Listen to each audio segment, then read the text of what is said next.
আজকে খুব চমৎকার একটি কবিতার বইয়ের রিভিউ করব। তার আগে খুব বাজে একটা এক্সপেরিয়েন্স শেয়ার করি আপনাদের সাথে। আমি গিয়েছিলাম আজকে রোজ গার্ডেনে, গিয়ে আমার জীবনের সবচেয়ে ভুল সিদ্ধান্তটা নিয়েছিলাম।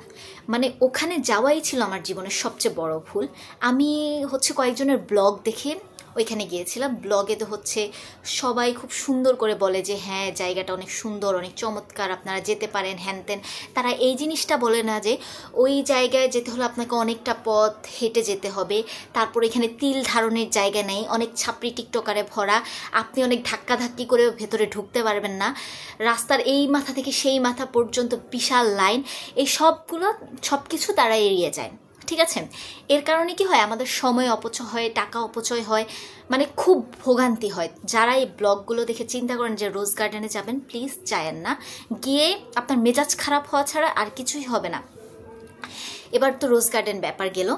আজকে এবার আমি যে কবিতার বই নিয়ে রিভিউ করব, আমি খুব কম কবিতা নিয়ে কথা বলি। কারণ কি, আমি এই বছরটা পুরোটাই নতুনদের নিয়ে কথা বলবো বলে ঠিক করেছিলাম। তো নতুন লেখকদের মধ্যে কি হয়, এরা অনেক ক্ষেত্রে অনেকেই কী যে লিখে, তাদের মানে তাল নাই, মাত্রা নাই, ছন্দ নাই, একটা লিখছে, নিজেকে বইটা প্রকাশ হয়েছে, নিজেকে কবি হিসেবে আখ্যায়িত করে ফেলেছে, যাদের কবিতা আসলে মানে কবিতার কবিতা হওয়ার যোগ্য না, এই আর কি। আর আরেকটা ব্যাপার যে আমি নতুনদের লেখা নিয়ে অনেক সময় বলতে ভয় পাই। কেন? যে আমি হয়তো এক্সপ্লেন করতে পারবো না, লেখক হয়তো অনেক সুন্দর করে জিনিসটা লিখেছে, কিন্তু আমি বলতে গিয়ে হয়তো অত সুন্দর করে বলবো না, মানুষের কাছে হয়তো কোনো ভুল মেসেজ চলে যাবে, তার লেখা হয়তো যে মেসেজটা দিতে চেয়েছে সেটা আমি দিতে পারবো না। এই জন্য আমি কবিতার বই খুব একটা রিভিউ করতে চাই না। গত কয়েকদিন আগে আমি একটি বই পড়ে শেষ করলাম। পড়ে আমার মনে হলো যে বইটা নিয়ে আসলে কথা বলা দরকার, কথা বলা যায়। বইটা খুবই সুন্দর। এই লেখকের আগে কোনো বই আছে কিনা সেটা আমি জানি না, আগের কোনো বইও আমার পড়া হয়নি। এখন আমি লেখকের আমার খুব পছন্দের একটা কবিতা আবৃত্তি করব, তারপর আমি বই নিয়ে বলবো। তো কবিতার নাম আমি আমাকে শাস্তি দেব। যদি আবারও নেমে আসে সুখ, যদি খিদে পেটে চলে যায় আগন্তুক, যদি একটি শিশুরও ঘুম ভাঙে প্রাণনাশক বোমার বিস্ফোরণে, তবে আমি ভেঙে দেব তোমাদের, আমাকে ভেঙে দিয়ে নির্মমভাবে। এই কবিতাটি অনেক কিছু এক্সপ্লেন করে, এই কবিতাটি আমাদেরকে অনেক কিছু বলে। কবি চায় না পৃথিবীতে আরেকটি শিশুরও বোমার আঘাতে প্রাণ যাক। কবি চায় না কোনো আগন্তুক আমাদের দরজায় এসে খাবারের অভাবে ফিরে যাক। কবি এগুলো কিচ্ছু চায় না। এর জন্য কবিকে যদি তীব্র প্রতিবাদ করতে হয়, এর জন্য কবিকে যদি নিজের জীবন ও রিস্কে ফেলতে হয়, কবি সেটা ফেলবে। খুবই চমৎকার এক্সপ্লেইন। এই কবিতাটির নাম তুষার দেশে আহত ডাহুক, লিখেছেন মোহাম্মদ আলাউদ্দিন। এই যে কবিতাটা প্রচ্ছদ দেখেন, আপনি যদি পুরো বইটা পড়েন তাহলে আপনি বুঝতে পারবেন কবিতার নাম এমন কেন আর প্রচ্ছদ এমন কেন। এই বইতে টোটাল 73টি কবিতা আছে। তো এই বইটি নিয়ে যদি আমি কথা বলি, ওভারঅল বইটি নিয়ে যদি কথা বলি, এখানে কবি যেমন আমাদের সমাজের বিশ্বের বাস্তব চিত্র দেখিয়েছেন, রাজনৈতিক চিত্র দেখিয়েছেন, সাথে সামাজিক অবস্থা দেখিয়েছেন, সমাজের অবহেলিত মানুষদেরকে দেখিয়েছেন, এবং কবি হওয়ার যে অপরিহার্য ব্যাপারটা প্রেম, সেই প্রেমও দেখিয়েছেন। এটা একটা স্বয়ং সম্পূর্ণ বই, এখানে আপনি সব রকমের কবিতা পাবেন। যদি আমি প্রথম কবিতাটি নিয়ে বলি, অজ্ঞাতনামা লাশ, এই কবিতাটিতে কবি সমাজের রাজনীতি আর এই রাজনীতির জন্য যে করুণ বাস্তবতা সৃষ্টি হয় সেটি কবি দেখিয়েছেন। যেমন লাস্টের যদি 2 লাইন, সেখানে কবি বলেছেন, আহারে কার বাছা ধন, কোন মায়ের খালি হয়েছে বুক, কার ঘরে শোকের মাতম, জল গড়িয়ে ভিজছে চিবুক। এখানে কি একটা লাশ পাওয়া গেছে, কিন্তু লাশটা কার সেটা কেউ জানে না, অজ্ঞাতনামা লাশ। আর এই লাশটাকে নিয়ে সবাই রাজনীতি করতেছে। এটা আমাদের সমাজের খুব বাস্তব একটা চিত্র, রিসেন্ট সমাজের খুব বাস্তব একটা চিত্র। এরপরের কবিতাটার নাম নক্ষত্রদের সংসার। এখানের যদি 2-4টা লাইন আমি বলি, তাহলে কবি লিখেছেন, তাদের জায়গা হয় কেবল লেখকদের গল্পে, আর না হয় পাঠকদের ঠোঁটের কোণে। আমাদের সমাজে এমন কিছু মানুষ আছে, বিশেষ করে যদি আমি কালো মানুষের কথা বলি, তাহলে এদেরকে না, কালো শ্যামলা মানুষদেরকে কবিতায়, লেখাতে, গল্প উপন্যাসে খুব প্রায়োরিটি দেওয়া হয়, কিন্তু বাস্তব জীবনে কিন্তু তাদের কোনো মূল্য নেই। এখনও আমাদের সমাজে তারা অবহেলিত।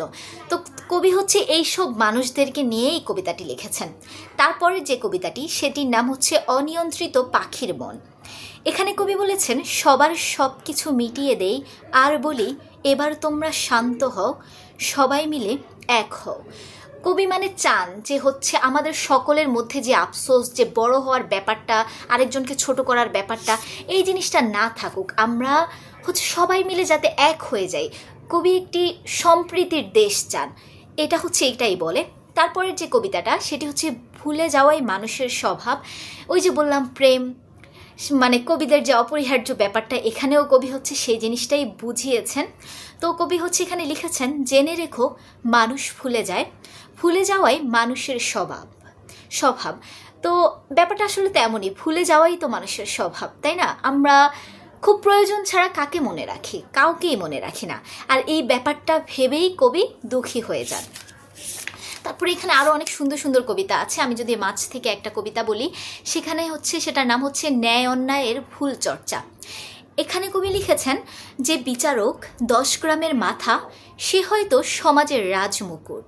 যে নিরীহ ন্যায় বিচার পায় না, স্রষ্টার কাছে লিখে সে চোখের অশ্রুতে গোপন চিরকুট। কতটা বাস্তব, তাই না?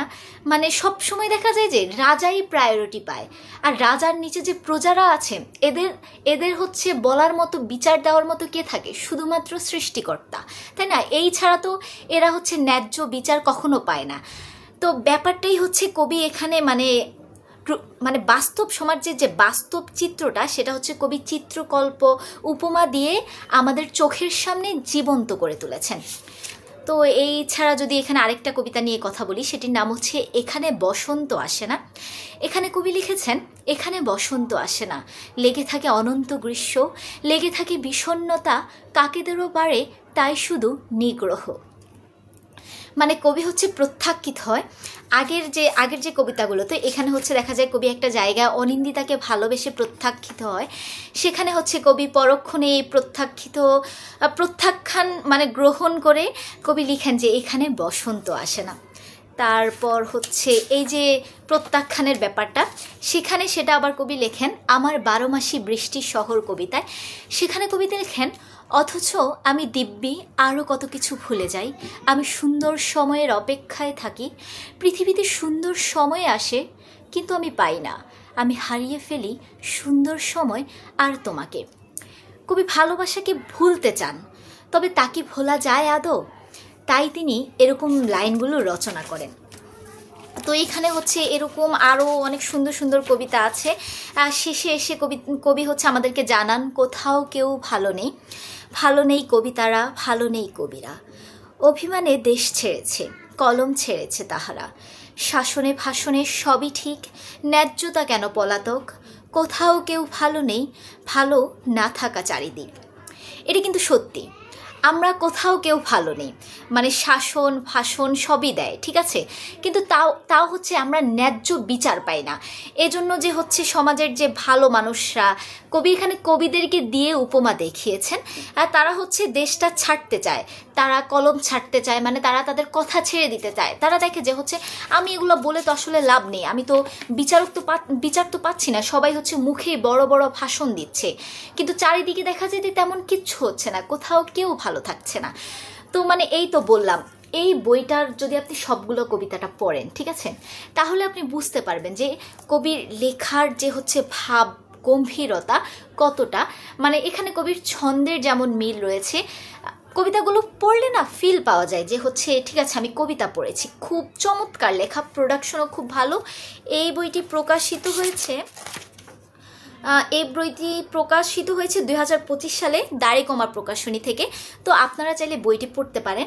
আজকে আমার রিভিউতে অনেক অনেক তাড়াহুড়া ছিল, বা আগের মতো নাও হতে পারে, কারণ আমি খুব দূর থেকে আসছি, খুব জার্নি করে মানে একই গেট আপে হচ্ছে রিভিউ করতে বসে গেছি, তার উপরে আমার মেজাজও প্রচণ্ড পরিমাণ খারাপ।